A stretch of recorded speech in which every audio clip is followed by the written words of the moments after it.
Assalamualaikum warahmatullahi wabarakatuh. Halo teman-teman semuanya, kembali lagi bersama saya Asri Nurhaliza, mahasiswa dari Prodi Akuntansi di Universitas Teknologi Digital. Alhamdulillah, dalam kesempatan kali ini saya akan mempresentasikan tentang analisis tata kelola perusahaan pada PT Indofood Sukses Makmur Tbk. Langsung saja yuk, sebelumnya kita harus mengetahui dulu PT Indofood Sukses Makmur Tbk itu perusahaan apa sih? Indofood merupakan sebuah perusahaan total food solution dengan kegiatan operasional mencakup seluruh tahapan proses produksi makanan, mulai dari produksi dan pengolahan bahan baku hingga menjadi produk akhir yang tersedia di pasar. Indofood dikenal sebagai perusahaan yang mapan dan terkemuka di setiap kategori bisnisnya. PT Indofood Sukses Makmur Tbk merupakan perusahaan publik yang menerapkan prinsip-prinsip tata kelola perusahaan yang baik. Perusahaan ini memiliki komitmen terhadap GCG, termasuk pembentukan komite audit sebagai wujud komitmennya.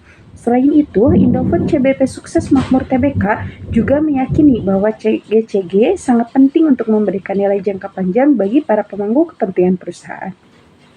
Berikutnya yaitu struktur tata kelola PT Indofood, di mana struktur tata kelolanya sudah sesuai dengan ketentuan tata kelola itu sendiri, yang terdiri dari dewan direksi hingga bagian internal yang membantu perusahaan ini terkelola dengan baik. Nah, teman-teman sekalian bisa memperhatikannya dari struktur tata kelola perusahaan di video ini. Selanjutnya, yaitu langkah-langkah yang digunakan PT Indofood dalam menetapkan program keberlanjutannya. Yang pertama adalah pelibatan pemangku kepentingan, yang kedua indikasi isu, yang ketiga analisis materialitas dan memprioritaskan isu, yang keempat menetapkan arah tujuan dan analisis kesenjangan, yang kelima yaitu pengembangan program. Dalam proses penetapan material yang akan dimasukkan ke dalam laporan, PT Indofood melakukan beberapa langkah, yaitu stakeholder atau pemangku kepentingan, di mana pelanggan dan konsumen, karyawan seperti investor, pemerintah dan pembuat kebijakan, pemasok, petani, plasma dan mitra petani, masyarakat setempat, LSM, ikut terlibat dalam penetapan topik material. Yang kedua yaitu asesmen, yaitu penetapan materialitas terkait aspek sosial lingkungan dan hak asasi manusia.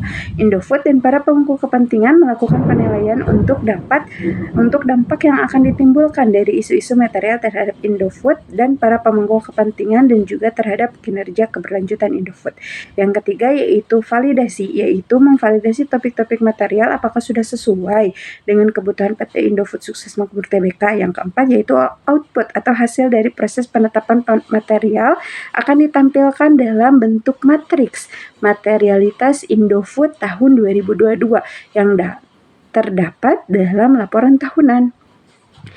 Terkait kebijakan GCG, PT Indofood telah disusun berdasarkan peraturan perundang-undangan yang berlaku di Indonesia, anggaran dasar atau AD perseroan, serta prinsip-prinsip GCG yang mengedepankan aspek transparansi, akuntabilitas, tanggung jawab, independensi, dan kesetaraan.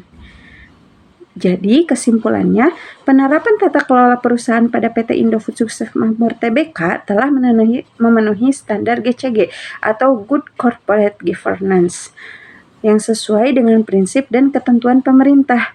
Yang terakhir, saya akan menyampaikan juga kata-kata bijak dari pendiri Indofood sendiri, yaitu Bapak Sudono Salim, bahwa janganlah memakai atau gunakan mereknya, tapi pakailah apa yang benar-benar nyaman untukmu.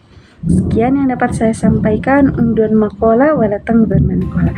Lihatlah apa yang disampaikan dan jangan melihat siapa yang menyampaikan. Mohon maaf atas segala kekurangannya. Jazakallahu khairan katsiran. Akhirul kalam. Wassalamualaikum warahmatullahi wabarakatuh.